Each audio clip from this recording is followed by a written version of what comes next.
ఈరోజు భోగాపురం నుంచి అయితే కొంతమంది రైతులైతే కలెక్టర్ ఆఫీస్కి వచ్చారు. సోమవారం జరిగే ప్రజా సమస్యల ప్రజావేదిక కార్యక్రమంలో అయితే వినతి పత్రాన్ని అందజేయడానికైతే చాలామంది రైతులు భారీగా వచ్చారు.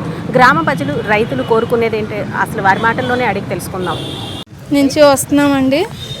మా భూముల్ని లాక్కునే పరిస్థితి అయితే ఇప్పుడు చూస్తున్నాము. మేము భోగపురం పంచాయతీ నుంచి ఎయిర్పోర్ట్కి కూడా భూములు ఇచ్చాము.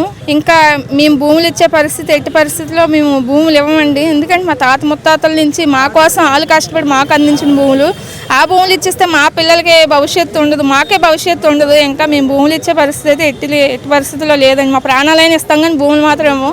మా పంచాయతీకి నాకు తెలిసి 500-800 ఇళ్ళకి పైగా ఉంటాయి. భూములు కానీ లాక్కున్నారంటే ఒక్కరు కూడా ప్రాణాలతో ఉండవు. ఇదే మేము ప్రభుత్వానికి చెప్తున్న మాట అయితే ఇది ఒకటే. ఎందుకంటే భూములు లాక్కుంటే మేము బ్రతికి కూడా వేస్టే. ఇంకా ఆ డేటా సెంటర్లు అవేమో మాకు ఉపయోగపడినవి కాదు, ఉపయోగం కాదు ఇంకా సరికదా, అవి ఇంకా మాకు ప్రాణహాని. ఎందుకంటే మా భూములు అయితే మేము ఇవ్వండి, పండించుకొని ఆ భూముల మీద ఆధారపడి మేము తింటున్నాం, మేము బతుకుతున్నాం. ఇంకా మేము ఇచ్చే పరిస్థితి లేదండి. ఇప్పటి వరకు కూడా దరిద్రం అనుభవించాం. ఎందుకంటే మా ఊరికి 2 సంవత్సరాల ముందు వరకు కూడా వాటర్ కానీ ఏం లేవు. ఇప్పుడిప్పుడే వాటర్ కొంచెం నుంచి ఏరు దగ్గర నుంచి తెచ్చుకొని బ్రతుకుతున్నాం. ఇంకా మేమైతే ఇచ్చే పరిస్థితి లేదండి. భూములు అయితే ఇవ్వం. మేము భూముల మీద ఆధారపడే మేము బతుకుతున్నాం. మా తల్లిదండ్రులు మా పిల్లలు అందరూ భూముల మీద ఆధారపడే బతుకుతున్నారు. భూములు తప్ప మాకు ఆధారం ఇంకోటి లేదు కనుక మేము భూములు ఇచ్చే పరిస్థితి లేదు. మేము భోగాపురం గ్రామం నుంచి మా రైతులందరం కూడా కలెక్టర్ గారికి వినతి పత్రం ఇవ్వడానికి ఇది 4వసారి రావడం జరిగింది. ఈరోజు జీవో నెంబర్ 30ని రద్దు చేయమని మేము గతంలో కూడా కలెక్టర్ గారికి రిప్రజెంటేషన్ ఇవ్వడం జరిగింది. జీవో ఇవ్వకముందు కూడా కలెక్టర్ గారికి రిప్రజెంటేషన్ ఇచ్చాం మా బాధలన్నీ కూడా చెప్పుకోవడానికి.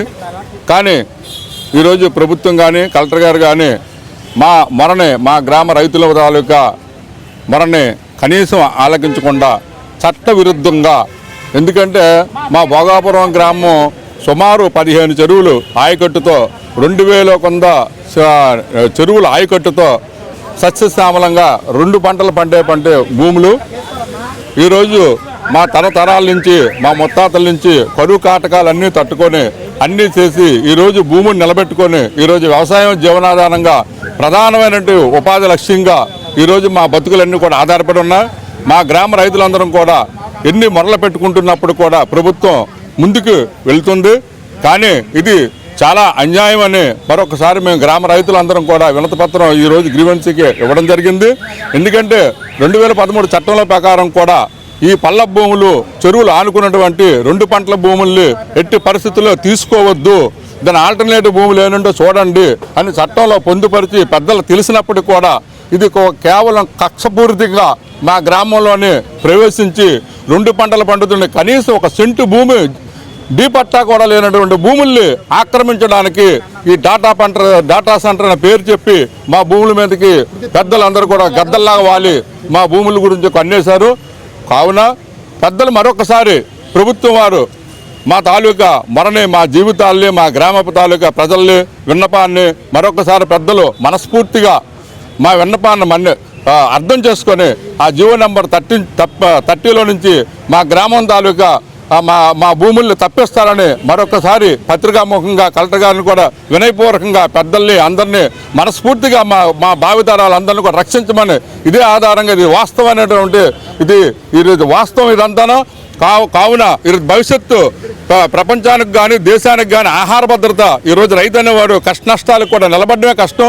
అలాంటిది ఈరోజు కూడా మేము కష్ట నష్టాలకు మార్చుకొని అన్నీ కూడా మా గ్రామ రైతులందరం కూడా పురాతన నుంచి ఈరోజు వ్యవసాయాన్ని నమ్ముకొని సెంటిమెంట్గా ఉంటూ దాన్ని భవిష్యత్తులో ఈ ప్రభుత్వం వారు అర్థం చేసుకొని మా భూముల్ని మినహాయిస్తారని మేము మరొకసారి పత్రికాముఖంగా ముఖ్యమంత్రి గారికి, ఉప ముఖ్యమంత్రి గారికి, రెవెన్యూ సెక్రటరీ గారికి అందరికీ కూడా అధికారులకి పేరుని కూడా మేము దండాలు పెట్టి మా గ్రామాన్ని రక్షిస్తారని, మా రైతులు రక్షిస్తారని మరొకసారి ముఖ్య చేస్తున్నాం. ఆల్రెడీ పేరు పల్లా త్రినాథ్. మేము భోగాపురం నుంచి వచ్చాం. మాది యాక్చువల్గా మేము యువ రైతులం. ఈ మధ్యనే మేము సాఫ్ట్వేర్ చేస్తూ మేము భోగాపురంలో వ్యవసాయం కూడా చేద్దాం అనుకుంటున్నాం, ఆర్గానిక్ ఫార్మింగ్. ఇప్పుడు రీసెంట్గా 900 ఎకరాలు ఎయిర్పోర్ట్కి తీసుకున్నారు. ఎయిర్పోర్ట్కి తీసుకొని భోగాపురం, విజయనగరం, శ్రీకాకుళం, విశాఖపట్నం నుంచి ఒక్క యాస్పిరెంట్కి కూడా ఒక్క యూత్ ఎవరికి మా జాబ్లు ఇవ్వట్లే. ఇప్పుడు మళ్ళీ భోగాపురంలో డేటా సెంటర్కి మేము భూములు ఇచ్చామంటే డేటా సెంటర్లు కూడా మాకు ఏ జాబు ఇవ్వరు. లోకల్ వాళ్ళని అసలు వాళ్ళు తీసుకోవట్లే. ఇంకోటి డేటా సెంటర్కి లక్షల వాటర్ అవసరం.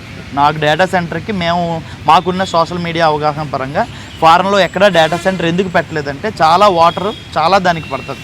ఇప్పుడు లక్షల లీటర్ల వాటర్ మా భోగాపురంలో ఎక్కడ ఉంది? ఒకవేళ ఉన్నా మా ఇంట్లో ఉన్న బోర్లు కూడా అప్పుడు పనిచేయవు.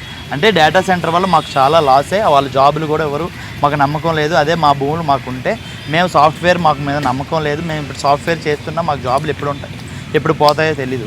ఒకవేళ జాబులు పోతే ఈ వ్యవసాయం చేసుకోవడానికైనా మాకు ఒక అవకాశం ఉంటుంది. మా భూములు మేము పండించుకొని తిందామని మేము ఆశపడుతున్నాం. మా తల్లిదండ్రులు మా తాతల నుంచి వస్తున్న భూములు ఇప్పుడు పోతున్నాయంటే మాకు చాలా బాధాకరం.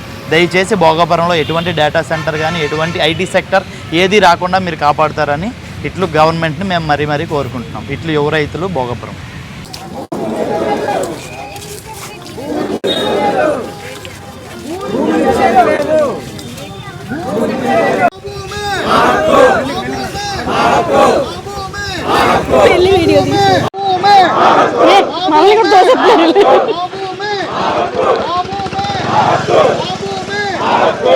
భోగాపురం నుంచి రైతులైతే చూస్తున్నారు కదా, కలెక్టర్ ఆఫీస్లో గ్రీవెన్స్లో అయితే కలెక్టర్ గారికి వినతి పత్రాన్ని అందజేయడానికి వచ్చారు. మా భూముల్ని అయితే ప్రభుత్వానికి ఎట్టి పరిస్థితుల్లోని ఇచ్చేది లేదు.